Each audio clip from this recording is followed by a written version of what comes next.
স্বাধীনতার ৫৫ বছরের একটা দেশ, সেখানে নারীর আমি মনে করি প্রথমেই সংরক্ষিতটা থাকা উচিত না। যদিও আমরা বলে থাকি যে মানব উন্নয়নে ইন্ডিয়ার থেকে আমরা অনেক বেশি এগিয়ে আছি, এতে কোনো সন্দেহ নাই, কিন্তু অনেক ক্ষেত্রে এখনো, এবং আমি এখনো মনে করি যে সংরক্ষণ আসন থাকা উচিত। যারা গত নির্বাচনে সরাসরি নির্বাচিত হতে পারতেন তাদেরকে দেওয়া হয় নাই। এই মাইন্ডসেটটা কি শুধু আমাদের দেশে? আমরা তো দেখতে পাচ্ছি পুরাই সাবকন্টিনেন্ট, যুক্তরাষ্ট্রেও তো আমরা দেখতে পারি যে প্রেসিডেন্ট নির্বাচনে তো এবং আমেরিকার মতো জায়গাতেও আপনি কোন মহিলা আমেরিকার প্রেসিডেন্ট হবে চেষ্টা হলো, এবং হিলারি কিন্তু প্রায় সেই জায়গায় চলে আসছিলেন।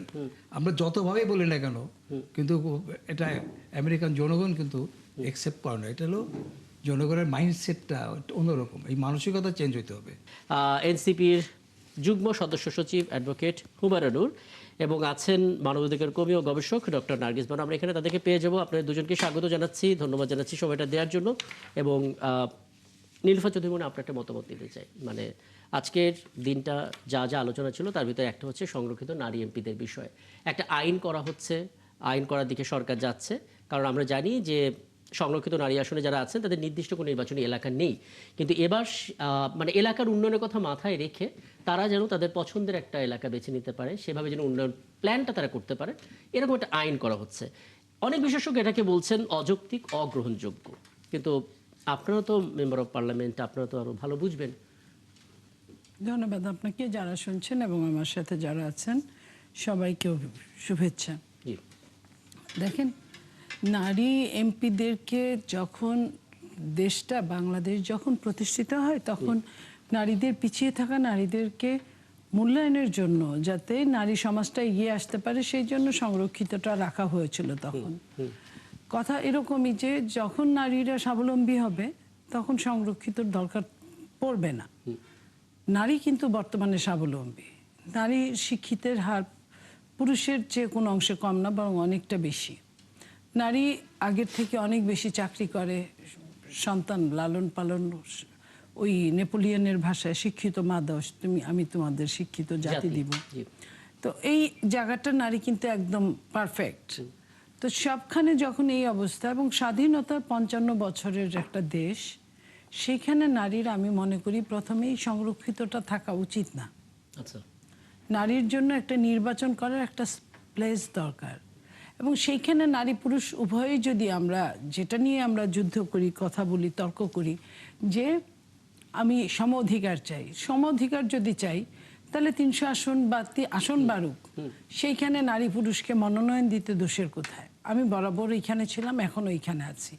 এখন বলবেন যে যেহেতু এখনো সংরক্ষিতটা আছে, দেওয়া হচ্ছে, দেওয়া হয়েছে, সেই হেতু তাদের তো কাজ করার একটা ক্ষেত্র দরকার। আপনাকে বলে দেওয়া হলো যে সমস্ত বাংলাদেশ নারীর, এটা কিন্তু এরকম বলা হয়েছে, বা এরকম সংবিধানটা এরকমই। আসলে সমগ্র বাংলাদেশে কোথায় কি কাজ করবে? সব জায়গায় একজন করে ইলেক্টেড এমপি আছে, সেখানে যার সাথেই যাবেন সেখানেই একটা আপনার গুবলেট একটা অবস্থার সৃষ্টি দিয়ে, কারণ তারা ছাড়বে না। এই রিয়েলিটিটা একটু জানতে চাচ্ছি আপনার লেন্স থেকে, যদি আপনি বলেন যে ধরুন এই আইনটা হলো, একজন সংরক্ষিত যেহেতু এখনো ব্যবহার করা হচ্ছে, সেই সংরক্ষিত নারী সদস্যের জন্য বলা সংকটগুলো চিহ্নিত করে সমাধানের একটা রোডম্যাপ তৈরি করতে পারবেন, এটা হচ্ছে সেই আইনের উদ্দেশ্য। কিন্তু বিশেষজ্ঞরা বলছেন যে এটা আসলে অগ্রহণযোগ্য, এটা আসলে তাদের তো ম্যান্ডেট নেই, তারা আসলে যে কোনোভাবেই মাইন্ডসেট পরিবর্তন করে ফেলতে পারে। আমি ম্যান্ডেটটাকে ওইভাবে দেখছি না, আমি শ্রদ্ধার সাথে ম্যান্ডেটটা দেখছি এই কারণে যে একজন পুরুষ এমপি ধরেন মিনিমাম ১-১.৫ লাখ ভোটে নির্বাচিত হন, ৬টা পুরুষ এমপি কিন্তু ভোট দেন, ভোটে একজন নারী নির্বাচিত হন। তো তাদের তো ভোটে এটা অনেকটা উচ্চকক্ষের মতো, বা অনেক দেশেই এটা অন্যভাবে ইউজ করা হয়, হয়তো সংরক্ষিতটা থাকে না। কিন্তু আপনি ভোটের সিস্টেমে যদি ধরেন, এটাকে কিন্তু বরং আমি সম্মান করি যে ইলেক্টেড এমপিরা ভোট দিয়ে তারা পাশ করিয়েছেন। সেটাকে আপনার দৃষ্টিভঙ্গির ব্যাপার, আপনি কোন দৃষ্টিতে এটাকে নিচ্ছেন সেটার উপর ডিপেন্ড করে, ওই জায়গাটা থাকলো। কিন্তু বাংলাদেশের দৃষ্টিভঙ্গিটা তো ভালো না, একদম দৃষ্টিভঙ্গিটা নিচু স্তরে, নিচু দিয়ে আপনার এটা অবলোকন করা হচ্ছে। বাংলাদেশের দৃষ্টিভঙ্গি ভালো না মানে হচ্ছে আমরা ভোটারদের কথা বলছি না, আমি ভোটারদের কথা বলছি না, যিনারা সংসদে বানাচ্ছেন তারাই কিন্তু একটা জায়গায় এখানে ক্লাসিফিকেশন করছেন, তারা শ্রেণী বিন্যাস করছেন, সেই শ্রেণীতে একটা শ্রেণীকে নারীকে ফেলছেন, যেখানে নারীকে আপনার আমি বলবো যে যেভাবে ফেলছেন সেভাবে অনেকটা ছোট করা হচ্ছে। আচ্ছা, আপনার ছোট বক্তব্য করা হয়। স্পষ্ট। আমি এই আলাপটা এই ছোট অংশ জুড়ে একটু করতে চাই, তারপর অন্য দিকে আমরা যাব বিরতির পর। আমি এলানুর খান আপনার কাছে আসবো, তার আগে আমি একটু অ্যাডভোকেট হুমায়ুনুর আপনার একটা মতামত নিতে চাই। আপনি নিজে শুনছিলেন এখানে নারীর যে আসন, তার আগে সংরক্ষিত শব্দটা প্রয়োগ করা হচ্ছে, যেটা আসলে নির্ভা চৌধুরী বলছিলেন যে এটা অপ্রয়োজনীয়, এটা অগ্রহণযোগ্য, এটা প্রয়োজন নাই সংরক্ষিত, কারণ যদি আমরা সমান সুযোগের কথাই বলে থাকি। এবং এটা নতুন আইন সরকার করতে যাচ্ছে, যেখানে আসলে একজন নারী সংসদ সদস্য যিনি নির্বাচিত নন, সংরক্ষিত আসনে এসেছেন, তিনি পছন্দের একটি নির্বাচনী এলাকা বেছে নিতে পারবেন, উন্নয়নমূলক কাজ করতে পারবেন। অনেকে তো বলছেন যে এটা আসলে ঠিক হয়নি, সিদ্ধান্তটা ভালো না, কিন্তু আপনি নিজে একজন নারী রাজনীতিবিদ, আপনার দৃষ্টিতে আসলে বিষয়টা কেমন? ধন্যবাদ আপনাকে। আমার সহ-আলোচক এবং আজকে আমাদের যারা দেখছেন সবাইকে সালাম এবং শুভেচ্ছা নিয়ে শুরু করছি। বিষয়টা হচ্ছে সংরক্ষিত নারী আসনের যে আসন সংখ্যা সেটা এখন 50টি। সেটা গণভোটে উল্লেখ করা ছিল যে সেই আসনগুলো 100 আসনে উন্নীত করা।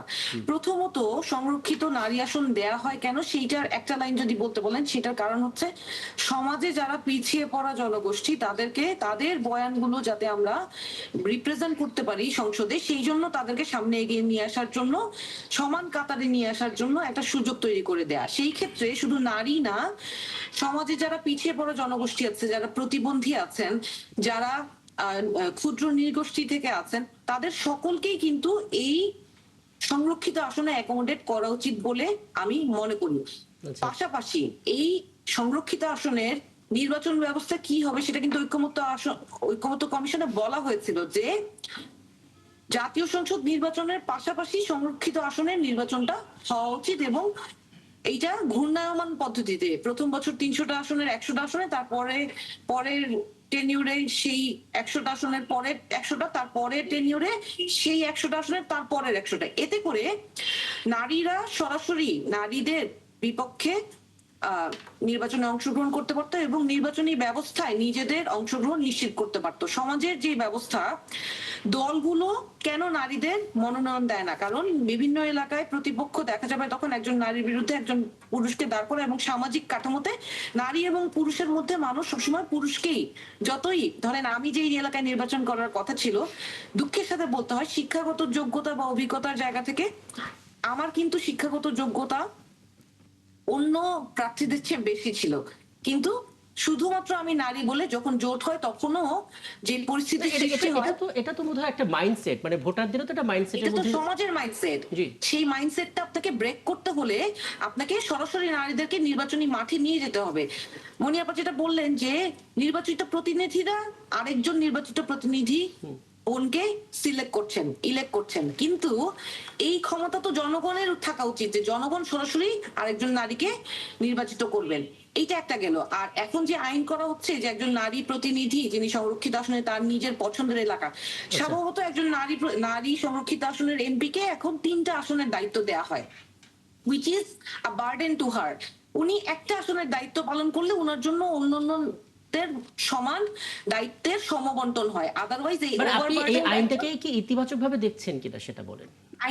আইনটা করাটা ভালো হবে যদি আইনটা সুষ্ঠু হয়। আপনি একজনকে একটা আসন দেন, আপনি নিজে আইনের মানুষ, আপনি স্পষ্ট করে বলেছেন যে একটা কথা আমি বলতে চাই, সেটা হচ্ছে একটা আসনে একজন বিরোধী দলের কাছে হেরে গেছে, স্বাভাবিকভাবে উনি তো চাবেন ওই আসনেই উনার উনি যেখান থেকে উনি নিজের আসন যেখানে উনি হেরে গিয়েছেন হতে পারে। হ্যাঁ, আপনি খুব চমৎকার একটা পয়েন্ট। এটা তো জনগণ তো তাকে চয়েস করে। আমি যেহেতু এই আলাপটা শেষ করব, সংক্ষেপে একটু শোনার চেষ্টা করলাম। এলএনএস করে আপনি শুনলেন পুরোটা, মানে এটা তো সবাই জানতে চাইবে যে স্বাধীনতার 54 বছর আমরা পার করে ফেলছি, 55তে পা রাখছি কিংবা 55তে আমরা হাঁটছি। যদি সত্যি সংরক্ষিত নারী আসন এটা ফাংশন করতো, তাহলে তো চিত্রটা বদলাতো। আমরা সেই বদলানোটা দেখতে পাচ্ছি না। তার মানে এই আইডিয়াটা নিয়ে আপনার কোনো অবজারভেশন আছে কিনা? আমাদের সাবকন্টিনেন্টে বাংলাদেশ, ভারত, পাকিস্তান সব জায়গায় যারা অনগ্রসর শ্রেণী তাদের জন্য সংরক্ষিত আসন আছে। এবং আমি মনে করি যে বাংলাদেশের জনগণ, ভোটাররা, মনিয়াপা যেটা বললেন যে হ্যাঁ, আনডাউটেডলি অতীতে যে কোনো সময় থেকে নারী অনেক বেশি সমাজে অগ্রসর হয়েছে, এবং আমরা অনেক বছর আমাদের প্রাইম মিনিস্টার নারী ছিলেন, আমাদের এতে কোনো সন্দেহ নাই। বলতে পারেন যে বহু বছর পর আমরা একটা পুরুষ প্রধানমন্ত্রী পেয়েছি। কিন্তু আমার কথা যে নারীর এখনো আমি মনে করি যে সমাজ এখনো পুরুষ শাসিত সমাজ। এখনো নারীদের এমনিতে ধরা যায় যে পরিবারে নারী শাসন সবচেয়ে বেশি। আমরা যেমন ছোটোবেলায় আমাদের মাকে দেখেছি যে শাসনের জায়গায় আছেন, সবগুলি 8-10টা ছেলে মেয়ে কীভাবে তিনি কন্ট্রোল করছে একটা ব্যাপার আছে। কিন্তু সামাজিকভাবে কিন্তু এখনো আমাদের দেশে নারীরা অনেক না, ক্ষেত্রে আপনি তো একটু স্পষ্ট করেছেন যে অনগ্রসর যারা তাদেরকে এবং এগিয়ে আমি নেওয়ার জন্য। যেটা সবচেয়ে যেটা মনে হয় যেটা বলছেন যে হ্যাঁ ঠিক আছে, কিন্তু সবচেয়ে বড় প্রবলেম যে আমাদের ভোটারদের মানসিকতা এখনো পুরুষতান্ত্রিক এবং তারা খুব ভোট চয়েস করার ক্ষেত্রে এখন আর মনে হয় ওই এই জায়গায় দায়িত্ব যায় তো নাই। রাজনীতিবিদদের সেই না? জন্য আমি মনে করি যে এখনো না, থাকা উচিত। ভোটারদের মাইন্ডসেটটা পরিবর্তনের দায়িত্বটা কার? রাজনীতিবিদদের না সবচেয়ে বেশি দায়িত্ব, যেহেতু তাদের ভোটে রাজনীতিবিদদের মধ্যে তো মনিয়াপা একটু অন্যভাবে বললেন আর কি, যারা এটা মনোনয়ন দেন তাদের ভিতরেও তো একটা আছে এখন পর্যন্ত। তা নাহলে তো যারা গত নির্বাচনে সরাসরি নির্বাচিত হতে পারতেন তাদেরকে দেওয়া হয় নাই। এই মাইন্ডসেটটা কি শুধু আমাদের দেশে? আমরা তো দেখতে পাচ্ছি পুরাই সাবকন্টিনেন্ট, যুক্তরাষ্ট্রেও তো আমরা দেখতে পারি যে প্রেসিডেন্ট নির্বাচনে তো এবং কখনো নারীরা আমেরিকার জিততে মতো পারে না। জায়গাতেও আপনি কোনো মহিলা আমেরিকার প্রেসিডেন্ট হবে চেষ্টা হলো, এবং হিলারি কিন্তু প্রায় সেই জায়গায় চলে আসছিলেন। আমরা যতভাবেই বলি না কেন, কিন্তু এটা আমেরিকান জনগণ কিন্তু একসেপ্ট করে না। এটা হলো জনগণের মাইন্ডসেটটা অন্যরকম, এই মানসিকতা চেঞ্জ হতে হবে। আর বাংলাদেশ অনেক দিক দিয়েই অনগ্রসর আমাদের, এবং সামাজিকভাবে এখনো আমরা অনেক বেশি পিছনের দিকে আছি। হ্যাঁ, যদিও আমরা বলে থাকি যে মানব উন্নয়নে ইন্ডিয়ার থেকে আমরা অনেক বেশি এগিয়ে আছি, এতে কোনো সন্দেহ নাই, কিন্তু অনেক ক্ষেত্রে এখনো, এবং আমি এখনো মনে করি যে সংরক্ষণ আসন থাকা উচিত।